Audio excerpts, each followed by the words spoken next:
The first day of action called upon by Native chiefs across the country is now over. Earlier, protests of Idle No More took to the streets in different cities, sending messages about the plight of their people. Some crowds were large enough to block off major roads and railways, including the Windsor-Detroit border. U.S.-bound traffic was held up for about an hour. In Ottawa, hundreds held hands in protest, and in Alberta, the QE2 highway south of Edmonton was blocked off. There weren't events planned on either the Blood or Piikani First Nations, but some southern Albertans traveled to a protest in Calgary. Many who took part say they don't believe in violence or extended disruption, adding they are honoring the vision of the Idle No More movement. We're trying to impose ourselves on anybody. We're not here trying to make demands or ask for more things. We're just trying to fight for our right to exist, and we're trying to make positive changes. And we feel that some things that some steps that we've taken will be on the path to do that.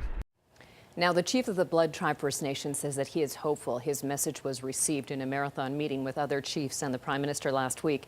The 4-hour session was aimed at making progress in a lengthy battle over the controversial omnibus budget bill at the center of the Idle No More movement. Darryl Rummel reports. It is an experience I will never forget. When Prime Minister Stephen Harper was sworn into the Blood Tribe chieftainship last July, he took on the expectations of a tribe deep in tradition.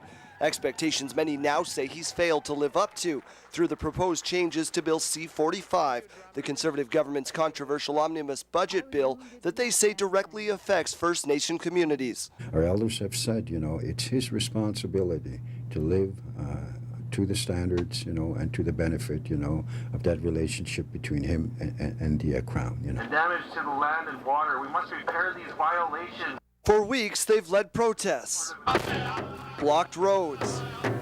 Across the country, major cities braced for possible disruptions, expecting blockades as First Nations groups launched a national day of action. Members of the Blood Tribe are not among those protesting Wednesday. Their chief, Charles Weaselhead, has just returned home from Ottawa, where he attended a series of meetings with the Prime Minister and other chiefs. He says there was good discussion in lengthy meetings, but admits there's a lot more work to be done on both sides.